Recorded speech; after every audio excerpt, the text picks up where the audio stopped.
వందే భారతమాతరం, వందే గురు పరంపర. ప్రియ హిందూ బంధువులరా, దివ్యాత్మ స్వరూపులరా, మన ధర్మం సనాతనమైనటువంటిది, పురాతనమైనటువంటిది, చాలా ప్రాచీనమై వైదిక ప్రమాణంతో కూడి ఉన్నటువంటిది. మన ధర్మం పుచ్చుకునేది కాదు, మనం పుట్టిందే ఈ ధర్మంలో. మన ధర్మం పుచ్చిపోయేది కాదు, మరిచిపోయేది కాదు, అది మన జీవన విధానం. ఈ జీవన విధానాన్ని చూసి సహించలేక విదేశాలలో పుట్టినటువంటి అన్య మతాలు మన దేశానికి వచ్చి ఆశ్రయం ఇవ్వమని అడిగి తిరిగి మనల్నే అనాశ్రయులు చెయ్యాలి అని దాడి చేస్తూ ఉన్నారు. అటువంటి సమయంలో ఎంతవరకు మన పెద్దలంతా చెప్పినట్లుగా ఎవడి కర్మ వాడు అనుభవిస్తాడులే, మనమెందుకు దీనిలో పూనుకోవడం, మనమెందుకు ఇది పూసుకోవడం అనేటటువంటి ఒక జడత్వపు, ఒక అవివేకపు ఆలోచనతో ఇంతవరకు సాగించుకుంటూ వచ్చాం. ఇక ఇప్పుడు ఇది సహించేది లేదు. ఎందుకంటే ముందుగా మనందరికీ తెలియాల్సింది మత మౌఢ్యత ఏమిటి, ధర్మదార్ఢ్యత ఏమిటి. ఎంత ధర్మదార్ఢ్యత ఉంటే ఇవాళ మీరందరూ ఎప్పుడో 13వ తారీఖున ప్రారంభం కాబోయేటటువంటి మేళ, కుంభమేళ, మహాకుంభమేళ ఇదిగో ఇక్కడ ప్రత్యక్షంగా దర్శనమిస్తూ ఉంది. ఆ వీచేటటువంటి, ఎగిరేటటువంటి కాషాయ జెండా, కాషాయ ధారులు ఏం చెబుతున్నారో తెలుసా? ఎంతవరకు తెలియనితనము, అతి సహనము అనేటటువంటి వాటిని ఇక ఇప్పుడు దహనం చేయడానికి సిద్ధపడ్డాము అనేటటువంటిదే సూచిస్తుంది ఈ కాషాయ వర్ణం. కాషాయము అంటే అగ్ని వర్ణము, అది దేన్నైనా దగ్ధం చేస్తుంది, విడిచిపెట్టదు.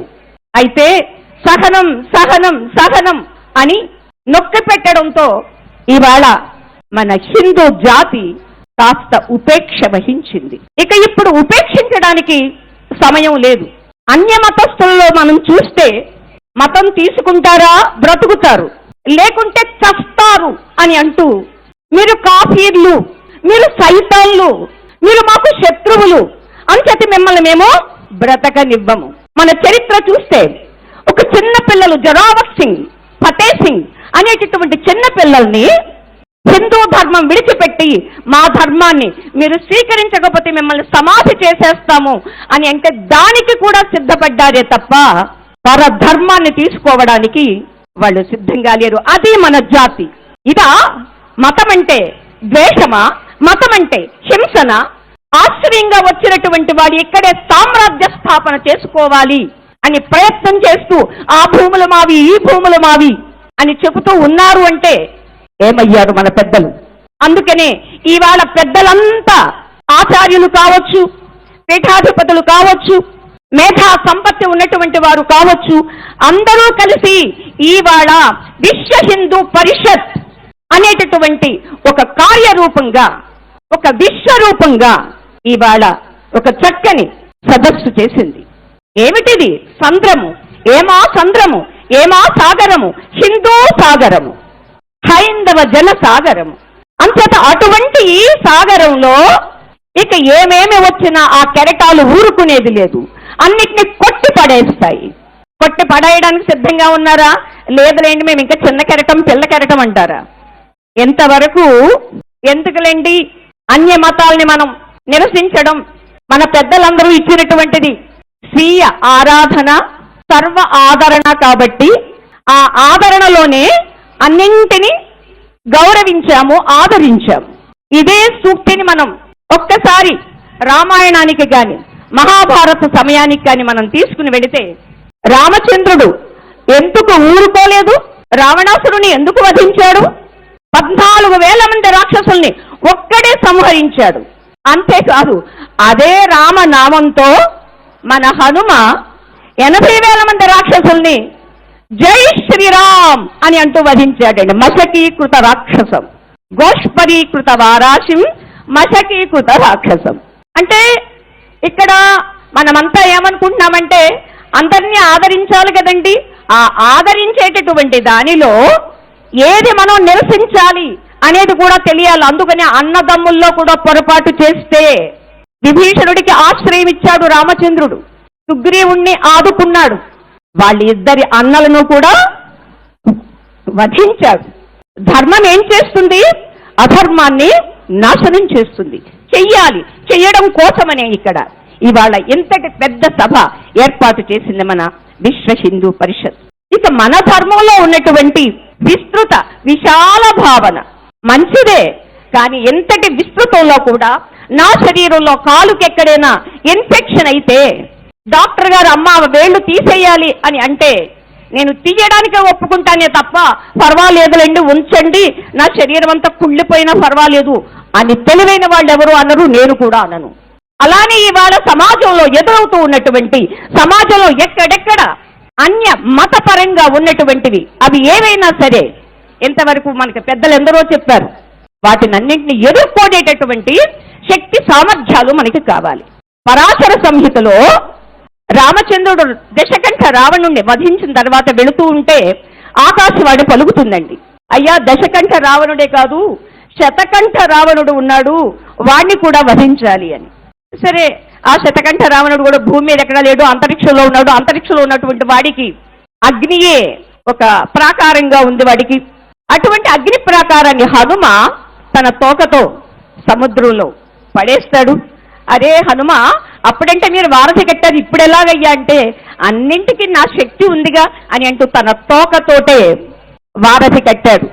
అది సహస్రయోజనాలండి. ఇక్కడ శతయోజనాలు రావణాసురుడి లంక, కానీ అక్కడ శతకంఠుడిది సహస్రయోజనాలు. ఎన్ని యోజనాలు అయితే ఏముందండి శక్తి ఉన్నప్పుడు, ఎన్ని యోజనాలు అయితే ఏముందండి ఆత్మవిశ్వాసం ఉన్నప్పుడు, అది ఎంత కష్టతమమైతే ఏముందండి ధర్మమైనప్పుడు, ఆ ధర్మంతోటే ఆ రామనామంతోటే హనుమ తన తోకనే వారధిగా చేశాడు, తన తోకనే సోపానంగా అంటే స్టెప్స్ గా కూడా చేశాడండి. ఆ ప్రాకారాన్ని సముద్రంలో పడేశాడండి. ఇక ఆశ్చర్యం ఏమిటంటే వాడు శతకంఠుడు కావడంతో ఒక కంఠాన్ని వధిస్తూ ఉంటే మరొక కంఠం ఆ రక్తం పడి మరొక శిరస్సు లేస్తుందండి, మరొక రావణాసుడు లేస్తున్నాడండి. రామలక్ష్మణులు ఇద్దరు అలసిపోయారు, మూర్ఛపోయారు. ఇక అప్పుడు ఏం చెయ్యాలి అని అనుకుంటే గార్గ్య మహాముని వచ్చి సీతాదేవికి, అమ్మా ఇదిగో నీకు ఒక మంత్రం ఉపదేశం చేస్తాను, అంతది ఇప్పుడు నీవు చేయాల్సినటువంటి కర్తవ్యం ఇది అని హనుమ మంత్రాన్ని ఉపదేశిస్తే ఆ సీతాదేవి ఆ హనుమ మంత్రాన్ని 108 సార్లు జపించేసరికి ఆమెను ఒక మహాకాళి ఆవహించిందండి. అంతే, ఎప్పుడైతే మహాకాళి అయ్యిందో హనుమ తన భుజాల మీద కూర్చుండబెట్టుకున్నాడు. ఆయన పంచముఖ ఆంజనేయ స్వామి అయ్యాడు. అప్పుడు పంచముఖ ఆంజనేయ స్వామి అమ్మని ఎప్పుడైతే భుజాల మీద కూర్చుండబెట్టుకుని అమ్మకు ధనస్సు ఇచ్చాడు, అంతే అమ్మ ఎక్కుపెట్టింది ధనస్సుని, బాణాలను సంధించింది. ఇక ఒక్కొక్క ఆ శతకంఠుడి శిరస్సులు కింద పడుతూ ఉంటే హనుమ తన తోకతో కింద పడనివ్వకుండగా ఆ రక్తాన్ని కాళికాదేవికి ఇస్తే కాళికాదేవి దాన్ని స్వీకరించింది, మనం మంచినీళ్లు తాగినట్లుగా. అలా సీతామహాదేవి ద్వారా శతకంఠుడు అంటే 100 కంఠాలు ఉన్నటువంటి వాడండి. మనందరికీ దశకంఠుడు బాగా తెలుసు. 100 కంఠాలు ఉన్నటువంటి రావణాసురుణ్ణి సీతామహాదేవి చేత హనుమన్ మంత్ర సాధనము అనేటటువంటి దాని చేత సంహరింపబడ్డాడు వాడు అనేది మనకి పరాశర సంహిత చెప్పినట్లుగా ఇవాళ ఇంటింటా ఉన్నటువంటి ప్రతి శక్తి నారీ ఇవాళ సామాన్య స్త్రీ కాదు, ఆమె ఒక సతీత్వ శక్తి, ఒక సీతాశక్తి, ఒక ద్రౌపది అనేటటువంటి ఆ శక్తిని జాగృతం చేసుకున్న నాడే తిరిగి మరలా ఇవాళ మనం ఏ దేవాలయాన్ని మనం కాపాడుకుంటే అన్నింటినీ కాపాడుకోగలము అనేది మనం అనుకుంటున్నామో దాన్ని మనం తప్పనిసరిగా కాపాడుకోగలము. అంతేకాదండి, ఏది జరిగినా ఆ కర్మ వాళ్ళు అనుభవిస్తారులే అని అనుకుంటే శ్రీకృష్ణ పరమాత్మ దగ్గరుండి అర్జునుణ్ణి క్షుద్రం హృదయ దౌర్బల్యం చోత్తిష్ట పరంతప, విడిచిపెట్టని హృదయ దౌర్బల్యాన్ని లే యుద్ధం చెయ్యి, శ్రేయాన్ స్వధర్మో విగుణ పరధర్మాత్ స్వనుష్ఠితాతు స్వధర్మే నిధనం శ్రేయ పరధర్మో భయావహ అంటాడండి. అంచేత నీ ధర్మంలో నీవు చనిపోయినా పర్వాలేదు, అదే నీకు శ్రేయస్సు. పరధర్మం చాలా గొప్పది కావచ్చు, అది భయాన్ని కలిగిస్తుంది, నిన్నుగా ఉంచదు అని శ్రీకృష్ణ పరమాత్మ కూడా చెప్పారు. అందుచేత ఇవాళ ప్రతి ఒక్కడు యువకుడు యువతి ఇవాళ ఇప్పుడే చూడండి, పూజ్యపాదులు శ్రీ శ్రీ శ్రీ గణపతి సచ్చిదానంద స్వామి వారు అంత వయసులో కూడా కూర్చున్న చోటుకి మైక్ ఇస్తారంటే లేదు నేను అక్కడికే వెళ్ళి మాట్లాడతాను అన్నారు.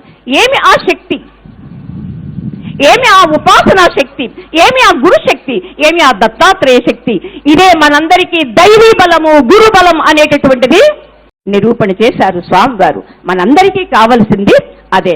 అందుచేత మరొక్కసారి ఈ మహామేళా, మహాకుంభమేళాగా ఉన్నటువంటి మీ అందరికీ భగవంతుడు, భగవతి కనకదుర్గామాత అటువంటి శక్తిని ఇచ్చి ఏ సంకల్పంతో ఇవాళ విశ్వ హిందూ పరిషత్ ఎంతటి విస్తృతమైనటువంటి విరాట్ సమ్మేళనాన్ని ఏర్పాటు చేసిందో అది తప్పనిసరిగా జరిగి తీరుతుంది, తీరాలి, తీర్చుగాక అని అమ్మను ప్రార్థిస్తూ మాకు అవకాశం ఇచ్చినటువంటి విశ్వ హిందూ పరిషత్ కార్యకర్తలందరికీ కూడా మా హృత్పూర్వక అభివందనములు, మహాత్ములందరికీ మా ప్రణామములు.